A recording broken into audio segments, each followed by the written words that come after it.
वस्तु स्वरूप बिना जानी काल जमाता उदय साथ हृदय रति बैठ साला है उगवाला वस्तु करे उसके गए शांति पाए सर्वा पर की आशा करता नहीं कर आए अभी हो नहीं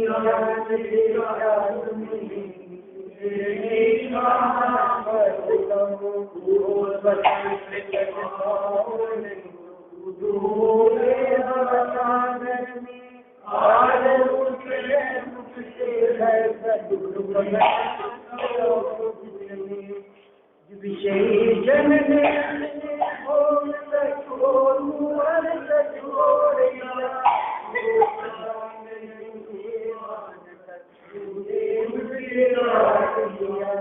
पाप समूह विजय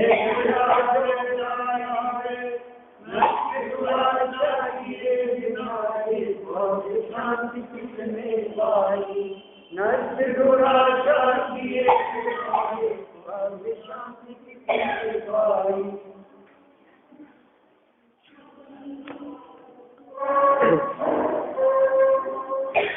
गृहस्थ आश्रम के त्याग की ही प्रेरणा देते हुए यहाँ गृहस्थ आश्रम में जो निरर्थक क्लेश है उन क्लेशों के माध्यम से उसके त्याग की प्रेरणा दे रहे हैं। आचार्य देव कहते हैं कि भाई इस गृहस्थ आश्रम का त्याग करो, क्योंकि इस गृहस्थ आश्रम में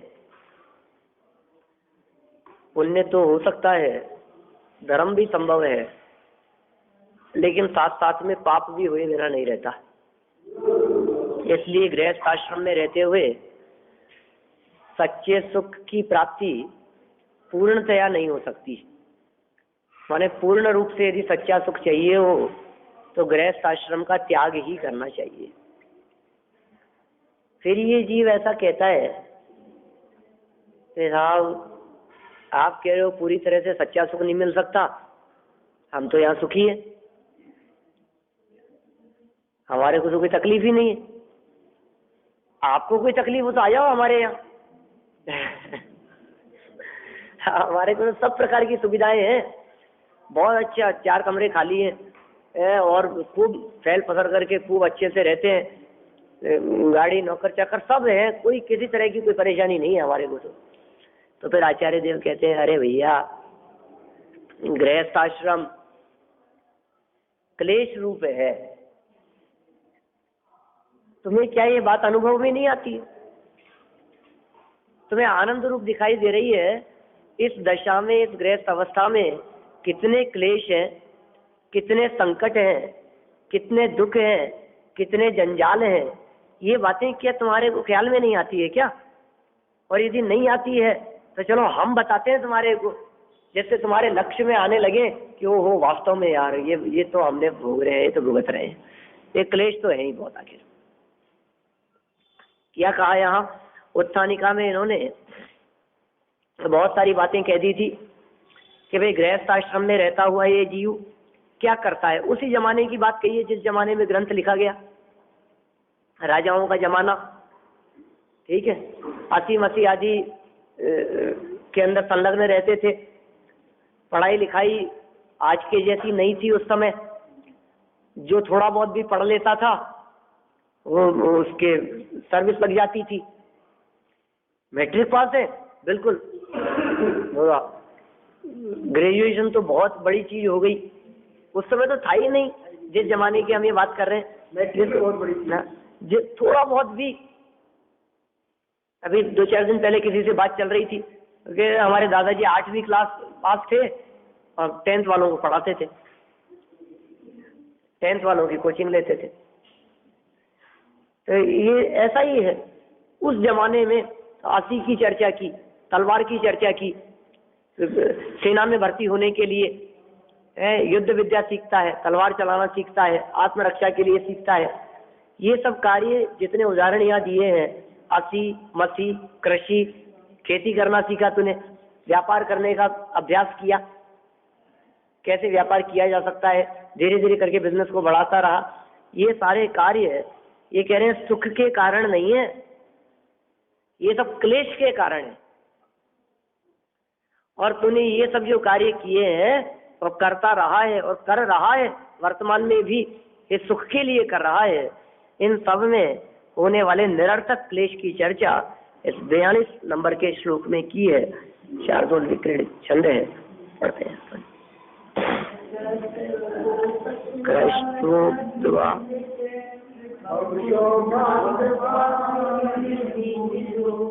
किं क्लेशनासि सुखार्थमात्र सुचिरम् अकष्टमज्ञानत एतं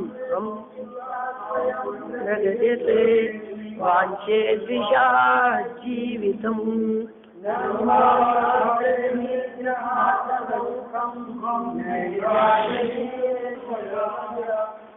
शिखर सेवाया वन समुद्र बचत रहे, सुख के लिए मोह वश होकर तीर्थ काल के सर्प सहे, तीर्थ खोजते रहे विश्वासरी आशा देखे सुख होगा यह नहीं जाना। कितने सुंदर उदाहरण दे दिए। कृषि करते, अभी ये उस जमाने की बात है जिस समय खेती ही आजीविका का मुख्य साधन हुआ करता था। कृषि करते या नृप सेवा या फिर राजा की सेवा, राज दरबार में नौकरी, या फिर वन समुद्र में भटक रहे। वन समुद्र में भटक रहेगा मतलब व्यापार आदि करते रहे। व्यापार करने के लिए समुद्र पार चले जाते थे, जहाज में बैठ करके चले जाते थे, जंगलों में जाकर के लकड़ी काट लाते थे, ठीक है ना। तो जगह इस प्रकार व्यापार की बात कही। व्यापार की बात हो गई, नौकरी की बात हो गई और खेती करने की बात हो गई। राजा की सेवा का मतलब तो नौकरी, राजा की सेवा करते रहे ना, नौकरी करते रहे। सुख के लिए मोह वश होकर दीर्घ काल से कष्ट सहे। सुख प्राप्त करने के लिए, सुखी होने के लिए मोह के वशीभूत होकर के बहुत लंबे काल तक कष्ट सहता रहा। कष्ट सहे हैं तुमने। और ये जो प्रवृत्ति थी व्यापार करके सुखी होने की, राज दरबार में नौकरी लग गई, सुखी हो गए। अब तो अरे अरे कितना धान्य उत्पन्न हो गया है, खूब बेचेंगे, व्यापार करेंगे, बिजनेस करेंगे, अच्छा पैसा कमाएंगे। ये सोच करके जो सुखी होने की कल्पना है जो लंबे काल से चली आ रही है, उसके संदर्भ में आचार्य देव कहते हैं तुम्हारी ये प्रवृत्ति रेत में तेल खोजते रहने जैसी है। तेल खोजते रहे रेत में, ठीक है ना। तिल में से निकलेगा तेल, रेत में से नहीं निकलेगा। हाँ, रेत में से रज रेत पेले रात दिन, पर तेल जो पावे नहीं, यही का उदाहरण है वो। तो तेल खोजते रहे रेत में, रेत में से तेल निकालने का प्रयास, और कैसा कि विष खाकर जीना चाहे। उदाहरण तो देखो आचार्यों की गजब किए इन्होंने। जहर खाकर के जीना चाहते हो आप, समझ क्या रखा है आपने कि नहीं नहीं साहब जीना है तो बिना खाए तो जी नहीं सकते, अब कुछ तो खाना ही पड़ेगा। अब रोटी नहीं मिल रही, यहाँ जहर है तो जहर ही सही। क्या बिना खाए कैसे जिएंगे बताओ? जीने के लिए तो खाना ही पड़ेगा ना। जहर खा के जीना चाहे है? और रेत को पेल करके तेल निकालना चाहे, ये मोह के वशीभूत होकर के दीर्घ काल तक कष्ट सहते हुए तूने ये सब काम किए हैं। आशा के ग्रह के निग्रह से ही सुख होगा, ये नहीं जाना आज तक। इच्छाओं की पूर्ति में सुख मानता रहा, इच्छाओं के अभाव से सुख की प्राप्ति होगी, ये बात आज तक नहीं जानी, इसलिए दुखी होता रहा। मेन हेडिंग क्या दिया था इसके संदर्भ में? गृहस्थ आश्रम में होने वाला निरर्थक क्लेश। भुगतो मत, क्यों भुगत रहे हो जबरदस्ती? और कैसे कैसे क्लेश? अभी इन्होंने जो चर्चा की ये सब पुराने जमाने की चर्चा की है, बातें पुराने जमाने की कही है। अपने हिसाब से उन सब बातों को अपन घटित करें तो अपना जीवन पूरा क्लेश में नहीं बीत रहा है, जंजाल में नहीं बीत रहा है। बोलो दिन रात परेशान नहीं हो रहे हम, कभी क्या परेशानी है और कभी क्या परेशानी है, कभी क्या जंजाल लगे रहते हैं, कभी किसी ने कुछ कह दिया, कभी किसी ने कुछ कह दिया, कभी बच्चे की तबीयत खराब हो गई, कभी खुद की तबीयत खराब हो गई, कभी उसे लेकर के अस्पताल में भाग रहे हैं, कभी इसका ये कर रहे हैं, कभी वो कर रहे हैं, कभी शादी विवाह आदि प्रसंगों में आकुलित व्याकुलित होते रहते हैं, तो कभी मरण मौत में आकुलित व्याकुलित होते रहते, कभी किसी का मरना, कभी किसी का जन्म, परिणामों में आकुलता व्याकुलता चलती रहती है गृहस्थ दशा में रहते हुए। कितने कष्ट हैं।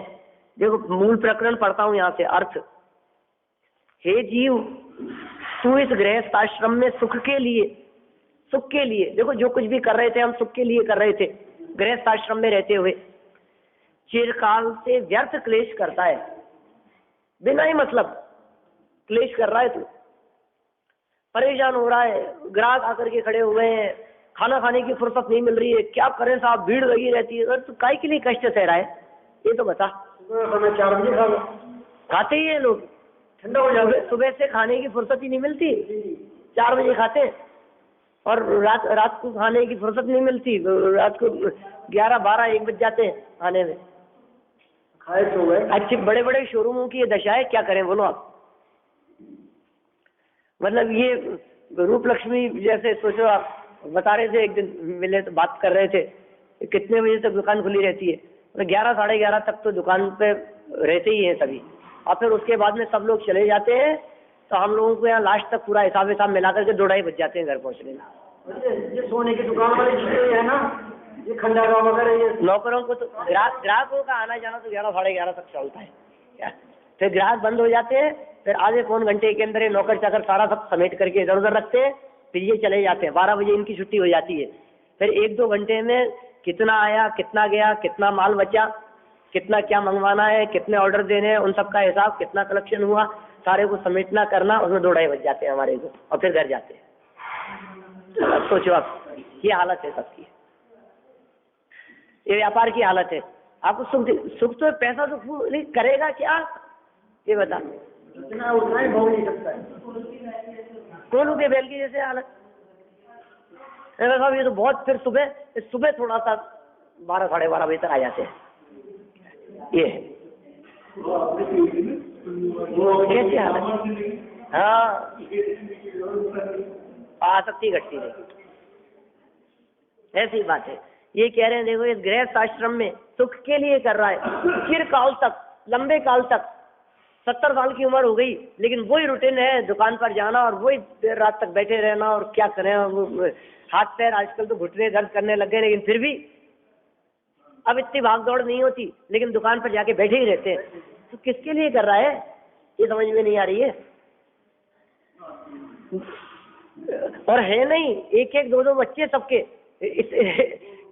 और एक ही है, और जो है उसी का है, गमाएगा तो उसका है और कमाएगा तो उसका है, तुम्हारे को क्या लेना देना, क्यों उलझते हो यार, आत्मकल्याण क्यों नहीं करते हो, किसके लिए उलझना है हमारे को। ये कह रहा है सुख के लिए चिरकाल से व्यर्थ जो क्लेश करता है, ये बात नहीं कह रहे, व्यर्थ करता है, दुख की बात ये, कोई मतलब हो और उससे कोई प्रयोजन सिद्ध होता हो, तब तो बात समझ में भी आती है कि भाई क्या करें, करना ही पड़ेगा, इसके बिना काम नहीं चलता। एक मजदूर मजदूरी करके यदि रिक्शा चलाता है और यदि कहीं वजन ढो करके यदि काम करता है, तो उसका क्लेश और कष्ट तो समझ में आता है, क्योंकि वो जो 2 पैसे मिलेंगे उससे शाम को ले जाए, घर जाकर के भोजन आएगा और खाना खाएगा, उसको उसका प्रयोजन समझ में आता है, इसलिए वो कष्ट सह रहा है। लेकिन कोई व्यक्ति जिसके पास में दोनों टाइम की बराबर व्यवस्था है और जीवन भर खाता रहे, तो उसके कभी नहीं पड़े, इतना जिसके पास में मौजूद है, और उसके बावजूद वो सड़क पर पत्थर फोड़ता हुआ दिखाई दे रहे, यार तू का वो कष्ट सह रहा है यार, तेरे को क्या परेशानी है। वो अनाज मंडी में नाच की बोरियां उठाता हुआ इधर से उधर पटकता हुआ दिखाई दे रहे, तो कहीं यार तू क्यों परेशान हो रहा है, तेरे पास क्या कमी है। कि नहीं, कमी तो कुछ नहीं है, लेकिन फिर भी काम तो करना ही चाहिए। अरे मूर्ख, यही काम बाकी रही है तेरे पास में करने के लिए। एक क्लेश रहता है, क्या कह रहे, चिरकाल से व्यर्थ क्लेश करता है, परंतु इसमें सुख नहीं है। तू हल से खेत जोतकर बीज बोता है। देखना, उसको बतला रहे हैं ये बात, उस जमाने में समझा रहे थे आचार्य देव। तू क्या क्या करता है, खड़ग धारण करके राजा आदि की सेवा करता है, तलवार हाथ में लेकर के खड़ा रहता है राजा के बगल में, हाथ ऊपर करके पनिशमेंट में लाओ, हिल नहीं सकते बिल्कुल, दरबारी पहरेदार। लेखन वृत्ति से उद्यम करता है, लिखना पढ़ना सीखता है, होमवर्क कहता है। कितना कभी कभी तो ऐसा लगता है छोटे छोटे से बच्चों का जीवन कितना कष्टमय जीवन है। सुबह 7 बजे से लेकर के और 6 बजे उठना, आधे पौन घंटे में नहा धो करके तैयार होना, दर्शन करना, नाश्ता करना, 7 बजे चले जाना और 3 बजे आना। और फिर आने के बाद में फिर कुछ खाया, सो गए, फिर उठ करके फिर होमवर्क और सब, फिर सो गए, फिर सुबह से। ये क्या है चक्कर? ये काय को कष्ट सह रहे हैं इनको काय को कष्ट सहना इनको? इनकी क्या कमी है? मतलब हमको देख के तो होता है जो हमारी समदर्शी पढ़ती है ना, हम 6ठी क्लास में जो पढ़ते हुए ना, उससे भी बहुत ज्यादा। बोलो, ये हालत है। व्यापार के लिए वन और समुद्र में भटकता है। कौन कौन से देशों में कि कहाँ गए हैं साहब, कि वहाँ गए हैं, दक्षिण में गए हैं, हमारा बिजनेस ही वहीं से आता है साहब, क्या करें, वहाँ जाना पड़ता है व्यापार के लिए, क्लाइंट से मिलने के लिए, बिजनेस डीलिंग के लिए, ग्राहक तलाशने के लिए, माल खरीदने के लिए, जगह जगह। नहीं, तो महीने में 1 आध टूर तो लगता ही है, जाना ही पड़ता है, इतना नहीं जाएंगे तो कैसे चलेगा। सप्लाई बाहर होती है, तभी ऑर्डर मिलते हैं, तभी काम होता है। किसके लिए कर रहा है? वन वन भटकता है, समुद्रों में भटकता है। तूने अज्ञान के कारण चिरकाल से ये कष्ट सहन किए हैं। हाय हाय, तेरी यह चेष्टा बालू में से तेल निकालने के समान है। ओहो, कैसी चेष्टा कर रहा है? बालू मिट्टी में से तेल निकालने के समान चेष्टा कर रहा है। क्या करूं मैं इसमें से कुछ ना कुछ? ओहो, कोई परेशानी, कोई बात नहीं, सुख तो मिलेगा साहब, अभी नहीं, लेकिन देखना एक दिन ऐसा आएगा मैं अपने बिजनेस को इतना स्टेबल कर दूंगा, अरे उससे पहले प्राण निकल जाएंगे, क्या खूब फैला दूंगा मैं, देखना एक दिन आज अपनी फर्म का नाम होगा, एक दिन ऐसा भी आएगा लोग पूछेंगे अच्छा उस फर्म से होगा, अच्छा कहाँ काम करते हो, उसमें ऐसा हो जाएगा। तो बिना मतलब कि शेख चिल्ली जैसे सपने देख रहा है, कोई सार नहीं है। बालू मिट्टी में से तेल आज तक कभी निकला नहीं है, 100 सर का हो जाए तो नहीं निकलेगा, निकल ही नहीं सकता है। ये कह रहे हैं जिन विषयों में सुख है ही नहीं तो उनमें सुख समझने की चेष्टा कर रहा है। तेरी ये चेष्टा बालू मिट्टी में से तेल निकालने जैसी अथवा विष से जीवित रहने के समान है। क्या भूखा है, क्या नहीं करता, जो मिला वही खा लिया, अरे लेकिन क्या खाया? मरता क्या नहीं करता, जो मिल गया वही खा लिया, लेकिन तू तो पता नहीं भूख से मरता के नहीं मरता, तूने तो जहर खा लिया जिंदा रहने के लिए। आगे भविष्य में क्या होगा पता नहीं। अरे नहीं साहब, कमाना तो जरूरी है, कमाना बंद कर देंगे तो सब खत्म हो जाएगा तो क्या, अरे आगे जाने क्या होगा 50 साल बाद, 20 साल बाद, तो क्या देख रहा है? भविष्य की बातें क्यों सोच रहा है? 20 साल किसने देखे हैं? लेकिन उसके चक्कर में वर्तमान में तो इस प्रवृत्ति में उलझ करके तू तो जहर खा करके वर्तमान में ही मर रहा है, दिन रात मर रहा है। अहो प्राणी, तुझे आशा रूपी ग्रह शांत करने से ही सुख होगा। तुझे सुख कैसे होगा? आशा रूपी ग्रह इच्छाओं को शांत करने से तुझे सुख होगा, तृष्णा से नहीं। ऐसा न जानकर अज्ञानी होता हुआ तू व्यर्थ परिश्रम करता है, बिना मतलब भागदौड़ और मेहनत करता है। व्यवस्था नहीं हो और व्यवस्था करना चाहे तब तो बात समझ में आती है, लेकिन सब प्रकार की व्यवस्थाएं होने के बावजूद भी कोई व्यक्ति उसमें लगा रहता है तो फिर लगता है यार देखो, रोटी की फुर्सत नहीं है, खाने की का समय नहीं है इनके पास में, उलझे रहते हैं, ग्राहकों से फंसे रहते हैं। ये क्या जिंदगी है? क्या मतलब है? सब छोड़ छाड़ करके क्यों नहीं करते हो काम? आत्मकल्याण क्यों नहीं करते हो? भविष्य की क्यों नहीं सोचते हो? शाश्वत सुख की तरफ अपने कदम क्यों नहीं बढ़ाते हो? ये गृहस्थ आश्रम क्लेश रूप है, इसलिए कल प्रेरणा दी थी इस तरह की। क्या कहा था? इसके त्याग की प्रेरणा दी थी। त्याग करो, घर गृहस्थी में रहते हुए धर्म हो सकता है लेकिन साथ में पाप भी होगा।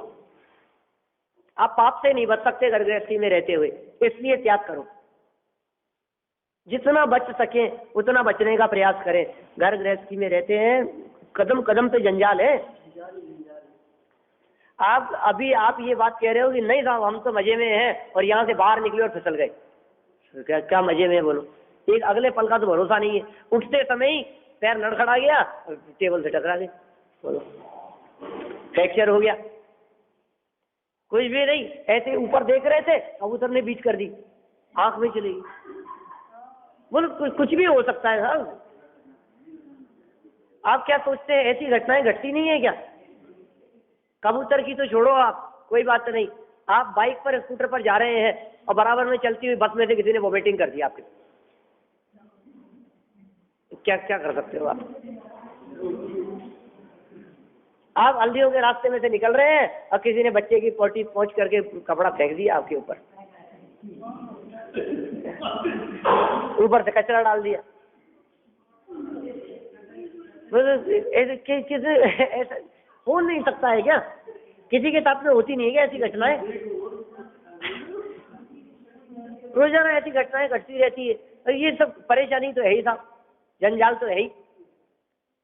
किसी पार्टी में जाता है, किसी फंक्शन में जाता है, अच्छा कुर्ता पहन करके और हाथ रख करके खड़ा होता है, फट जाता है। अब बोलो आप क्या करें? कहीं अटक जाता है, कहीं काला हो जाता है, बोलो क्या करे? भोजन कर रहा था कोई शादी के अंदर खड़ा खड़ा और किसी व्यक्ति का टल्ला लग गया तो प्लेट ही सब्जी ऊपर आ गई।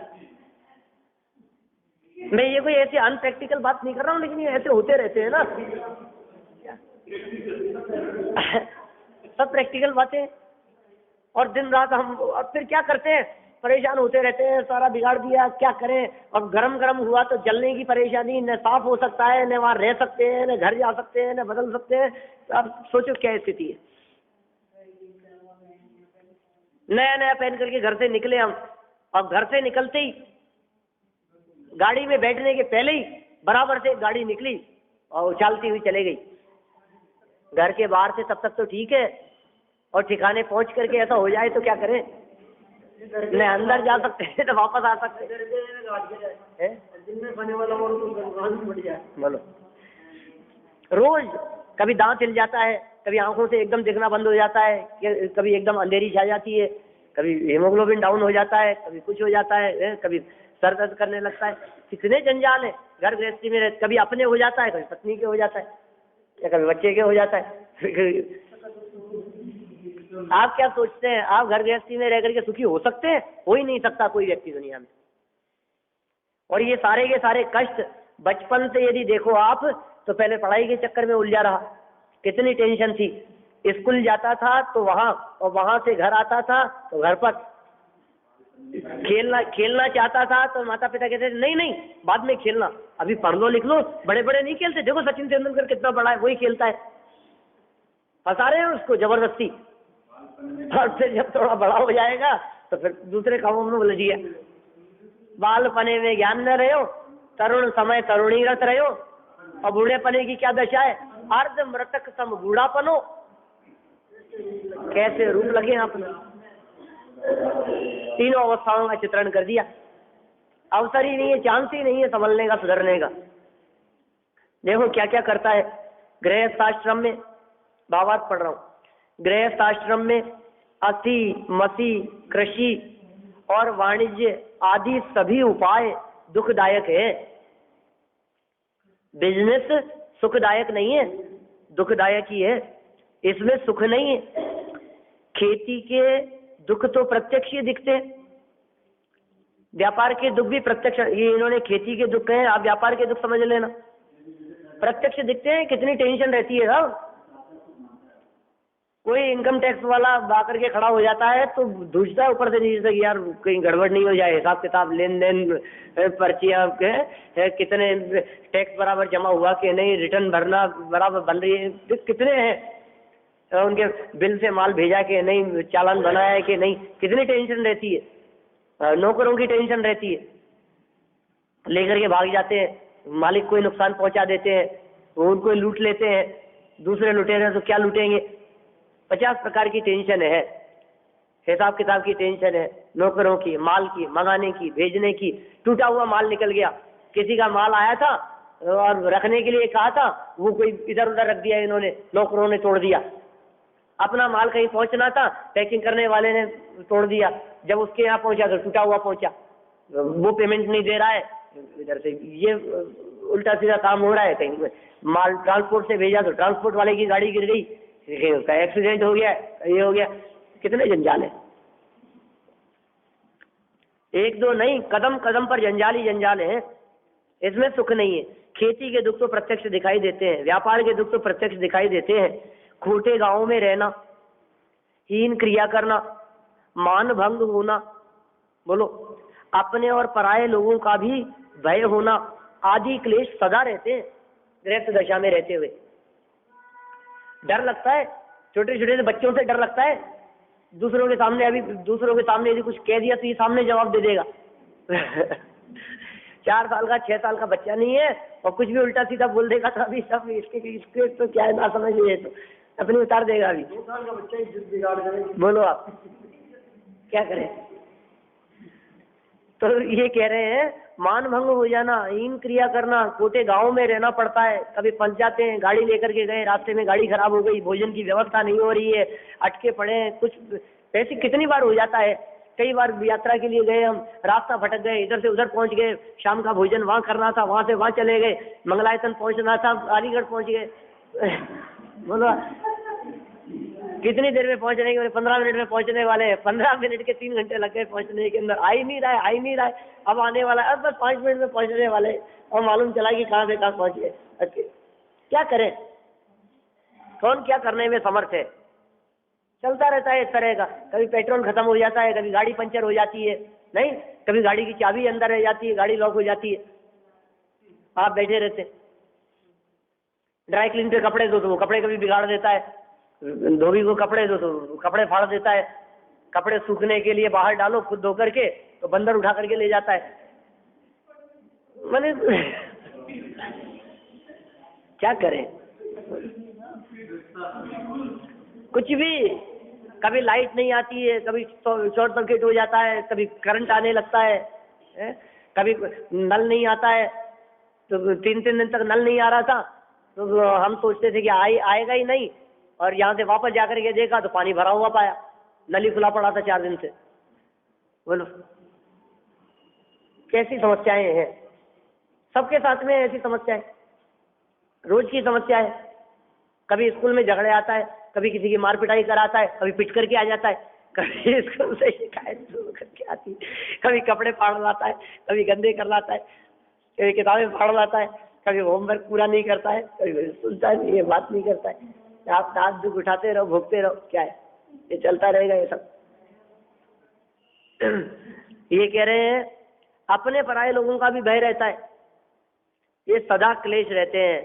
खड़गधारी सैनिक आजीविका के लिए राजा की सेवा करता है, यह सेवा भी महा कष्टदायक है, पराधीनता है, सुख नहीं है। हमारे दुखों का वर्णन कर रहे हैं आचार्य देव। ये कह रहे हैं गृहस्थ दशा में रहते हुए आप कितने संतुष्ट हैं, आप कितने सहज हैं, आप में कितना आपको सुख मिल सकता है, एक बार विचार कर लो गंभीरता से। जीविका के लिए अपना जीवन ही देना पड़ता है आजीविका के लिए। ये जो कर्मचारी लोग जो काम करते हैं ना, मकान आदि बनाते हैं, कलर वगैरह करते हैं बिल्डिंगों के ऊपर, बिल्कुल मौत की कीमत पर करते हैं। ये ट्रक वगैरह चलाते हैं ड्राइवर, रात भर गाड़ी चलाते हैं, कितने एक्सीडेंट होते हैं, तो कब पता नहीं किसकी मौत आ जाए। ये सब मौत की कीमत पे कर रहे हैं ये सब काम। आप मशीनों से काम करने वाले वर्कर्स को देखो, क्या पता कब काम करते हुए, मशीन चलती रहती है, एक पेपर उसमें से आता है, हाथ से निकालना पड़ता है, ये चलता रहता है, कब हाथ उसके अंदर हल्का सा सावधानी हटी और हाथ कट गया, और कट जाता है बहुतों का। ये आजीविका के लिए कैसे, ये क्या शब्द दिए देखो आप, जीवन ही देना पड़ता है जीविका के लिए, तब भी काम क्या करे, करता है कष्ट सह करके भी। व्यापारी व्यापार के लिए जहाज में बैठकर समुद्र में जाते हैं, कभी कभी तो जहाज ही डूब जाता है। अब जहाज डूब गया और जैसे तैसे करके जान बचा करके निकल गया तो महावन में भटकना पड़ता है। अब कहाँ समुद्र से कहाँ निकलेगा, कौन सी जगह पर, जंगल में कहाँ निकल गया, अब क्या पता, जंगल में भटकता फिरता है, कोई रास्ता नहीं, कब तक चले, चले भी कितना पैदल, 300-300 400-400 किलोमीटर लंबे जंगल। अब कहाँ जाए, किधर जाए, कौन सी साइड जाए, न दिशा का पता है, इधर जाऊं कि इधर जाऊं। हो सकता है इधर 20 किलोमीटर हो, इधर 300 किलोमीटर हो, वो 300 किलोमीटर की तरफ दौड़े जा रहा है, कभी तो निकलेगा रास्ता, कब निकलेगा, क्या निकलेगा, खाने पीने की व्यवस्था नहीं। अच्छा व्यापारी, भूकंप आ गया, बाढ़ आ गई, ठीक है ना, कहीं बाहर निकले थे, किसी से टकरा गए, सर पे चोट लग गई, याददाश्त भूल गए, परिवार से अलग हो गए, जीवन भी पूरा नहीं हुआ, पूरा परिवार है, लेकिन मैं परिवार को पहचान सकता हूँ और परिवार वाले परेशान हो रहे हैं मेरे लिए, चलता रहता है। क्या करें। समुद्र में देखो कैसा उदाहरण दिया, जहाज ही डूब जाता है, समुद्र में जा रहा था, पार कर रहा था जहाज में बैठ करके, और महावन में भटकना पड़ता है, इत्यादि दुखों का वर्णन कहाँ तक करें, कहाँ तक वर्णन करें। हमारी जिंदगी पूरी किताब है, आप देख लो शुरू से आखिरी तक कष्ट कष्ट कष्ट कष्ट दिखाई देंगे आपको, सब प्रैक्टिकल होते ही है, और नहीं हो तो अभी हो जाएंगे, अभी तक तो भोग ही रहे थे, आज आपको लग रहा है कि नहीं आज तो अपने कोई परेशानी नहीं है, फिर चालू हो जाएगी 10 मिनट में, कब 10 लग जाए क्या भरोसा। एक है, अनेक प्रकार के हानि लाभ से सदा आकुलता ही रहती है। लेखन कार्य करने वाले भी सदा खेद खिन्न रहते हैं, लेखन कार्य करने वाले भी, ये उस जमाने की आजीविका की बात कर रहे हैं जिस समय बहुत सारे लोगों की आजीविका का माध्यम लेखन भी हुआ करता था, प्रतिलिपियां हुआ करती थी, हाथ से लिखित ग्रंथ होते थे, प्रेस नहीं थी, छपाई के माध्यम साधन नहीं थे, तो क्या करते थे, उनकी बहुत बहुत प्रतिलिपियां करवाया करते थे। इसको एज इट इज आपको उतारना है, एक मूल ग्रंथकर्ता ने ग्रंथ लिख दिया, अब दूसरे लोग क्या करेंगे, उसको वैसा का वैसा उतारेंगे, तो उतारने का उनको सेठ लोग पैसा दिया करते थे। जितनी प्रतियां बनाएंगे, प्रतियों के हिसाब से, पेज के हिसाब से, पंक्तियों के हिसाब से, अक्षरों के हिसाब से, जितने अक्षर हो जाए उन अक्षर के हिसाब से, कितने श्लोक प्रमाण आपने लेखन काम किया है, उसके आधार पर आपको पारिश्रमिक दिया जाएगा। अनुवाद करने वाले, लेखन करने वाले, ये कह रहे हैं वे भी सदा खेद के अंदर रहते हैं, समझ में तो आता नहीं है, ठीक है ना, इतना ज्ञान योग्यता तो है नहीं, अब जो लिखा है वैसा का वैसा करना कितना बोरिंग काम है, उसको टीपना। समझ करके किसी बात को लिखा जाए तब तो बात ख्याल में आती है, समझ करके लिखो तो आनंद भी आता है, मजा भी आता है, लेकिन समझने में टाइम वेस्ट करें कि फटाफट ज्यादा से ज्यादा लिखे, क्योंकि जितना ज्यादा लिखेंगे उतना ज्यादा पैसा मिलेगा, तो समझने की फुर्सत तो है नहीं, और बिना समझे लिखते हैं तो समझ में आती नहीं है, बोरिंग लगता है, करें क्या, लेकिन करना पड़ता है ऐसा काम। अल्प प्रयोजन के लिए सदा पराधीन रहते हैं, तो इन उपायों से सुख चाहता है, तो यह इन उपायों से, मैंने 6 उपाय बतलाए, असी, मसी, कृषि, विद्या, शिल्प और वाणिज्य, ठीक है। असी मतलब तलवार आदि चलाना करना सीखना, ये असी। मसी माने स्याही, लेखन कार्य, असी मसी, कृषि खेती, विद्या पढ़ाई लिखाई, शिक्षा उच्च शिक्षा प्राप्त करेंगे, किस लिए, जीवन के 30 साल तक तो पढ़ते रहते हैं आजकल, 25-30 साल तक तो पढ़ाइयाँ पूरी नहीं होती है, कोई ना कोई डिग्रियां चलती रहती है, प्रोफेशनल कोर्स चलते रहते हैं, फिर उसके बाद में प्रैक्टिस, एक्सपीरियंस, वो सब चीजें 30-35 साल जिंदगी के निकाल दिए उसने, किस चीज में, विद्या में। काय के लिए, कि सुख के लिए, काय के लिए कि आपने 30 साल तक काय के लिए आपने जिंदगी का समय बेकार किया, कि सुख के लिए, और फिर 30 साल करने के बाद अजी साहब अब लगी अच्छी जॉब, इतनी अच्छी जॉब लगी है कि आपको क्या बताएं साहब, इतना पैसा है बता नहीं सकते आपको, कि काम कितना करना पड़ेगा। सुबह 9 बजे जाते हैं, यही कोई रात को 11-11:30 बजे आते हैं, लंच तक क्या।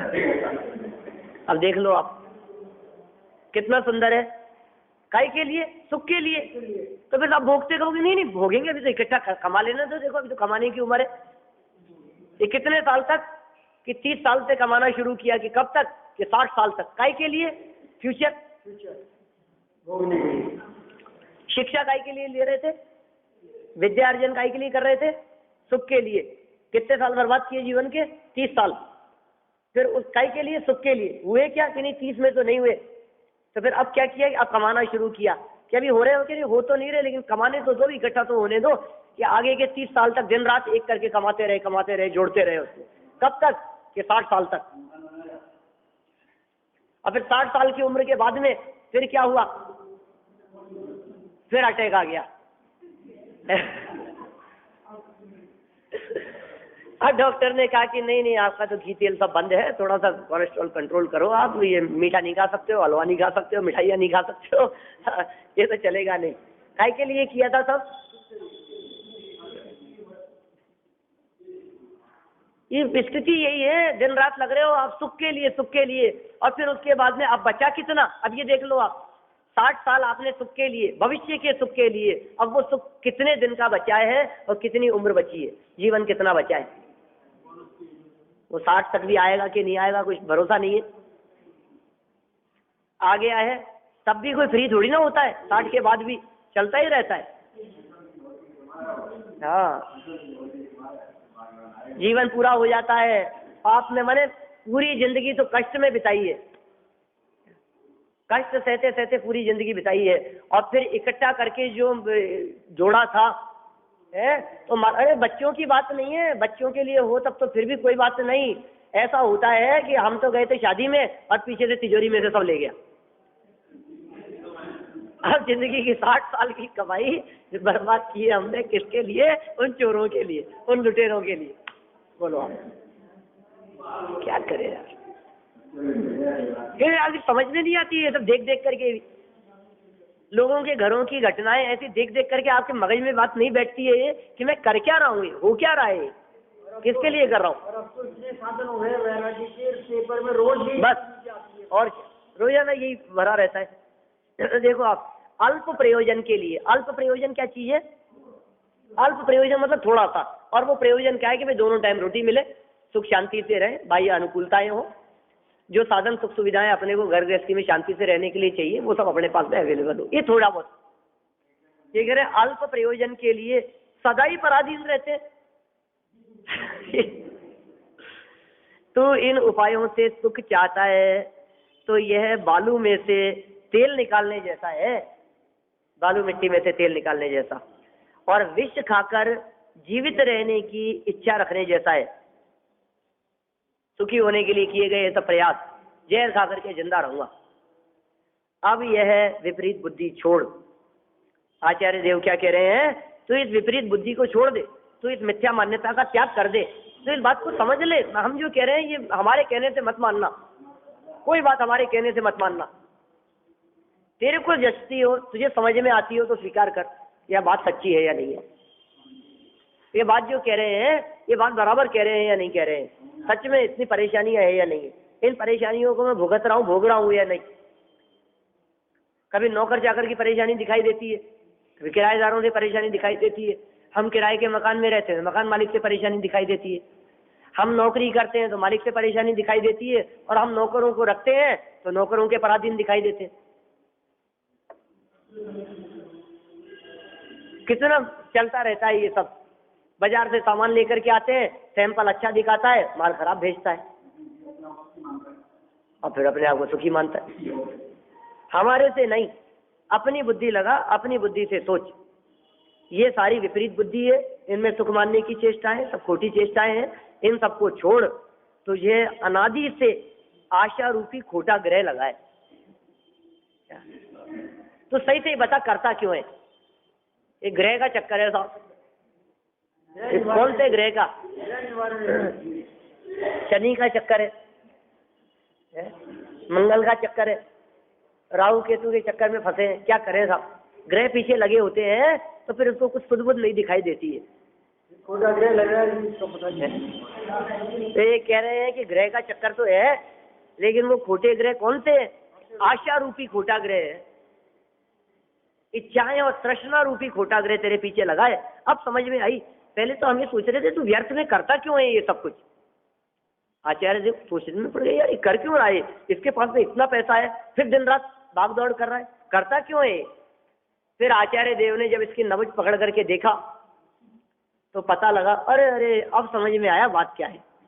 ये क्या बात है कि इसके पीछे तृष्णा रूपी ग्रह लगा है, ये चक्कर है। यदि ये तृष्णा रूपी ग्रह से पीछा छुड़ा ले तो फिर ये कष्ट नहीं पाएगा, संतुष्ट होकर के जीवन जिएगा। सुख पावे संतोषी प्राणी, सहजता से अपना जीवन यापन करेगा, काल व्यतीत करेगा, सुख शांति में इसका जीवन होगा, कष्ट पाने का काम नहीं।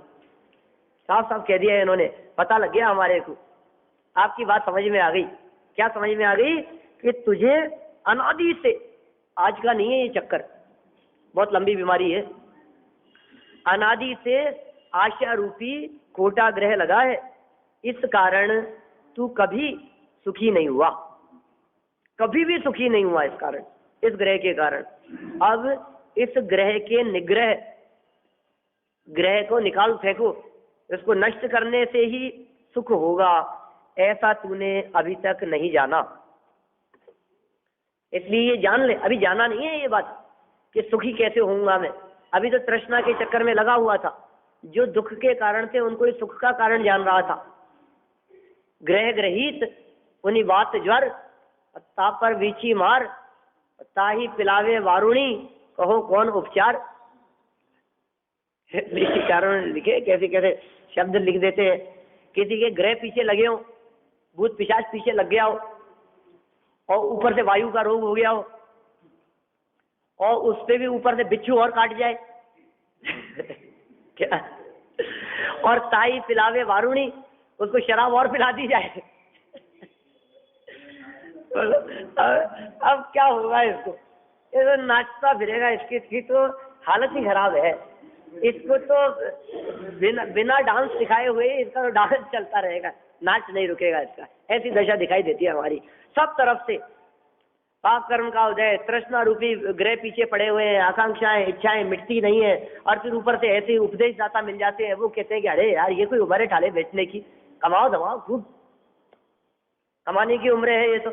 ऐसे उपदेश देने वाले मिल जाते हैं, और ऐसे ही लोग मिल जाते हैं कि नहीं साहब आजकल के जमाने में इतने से क्या होता है। ये हालत बहुत खराब है भैया।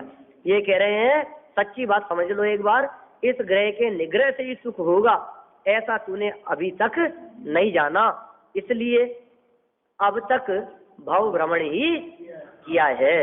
इसलिए आशा रूपी अग्नि से दष्ट व्यक्ति की जो चेष्टा है, वो चेष्टा किस प्रकार से होती है, तो उसका चित्रण इन्होंने आगे किया है। अपन कल फिर इस बात को आगे बढ़ाएंगे। सभी गहराई से चिंतन मनन करें, विचार करें इसके संदर्भ में।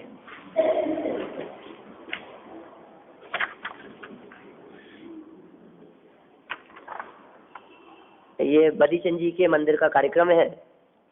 4 दिसंबर को वहाँ कमल शुद्धि और श्री जी विराजमान का कार्यक्रम रखा गया है।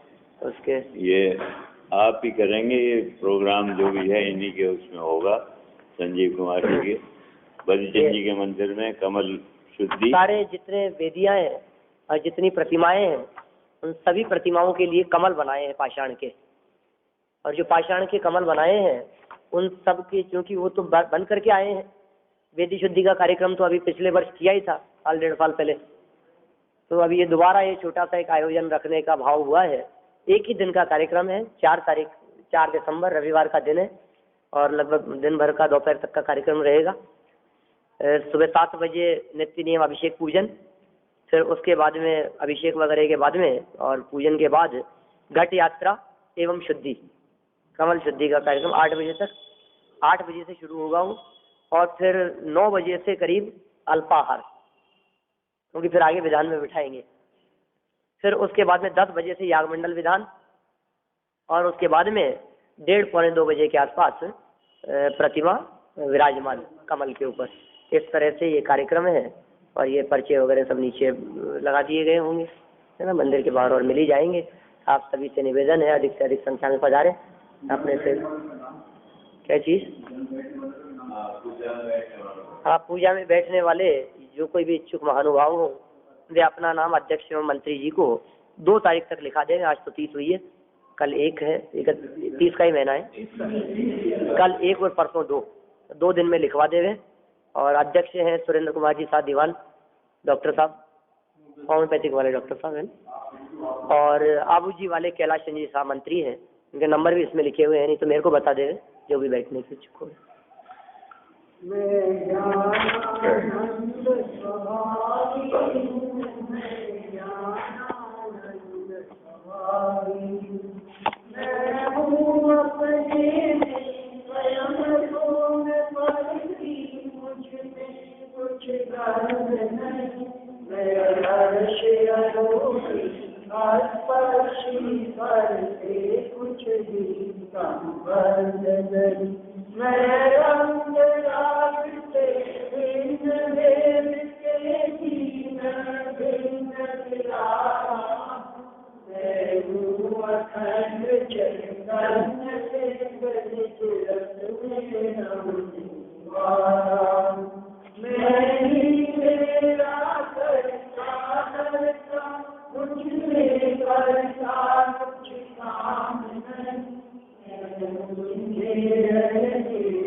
ये कार्यक्रम से ये संजीव कुमार जी ही संपन्न करवाएंगे, आप लोग ले लीजिए।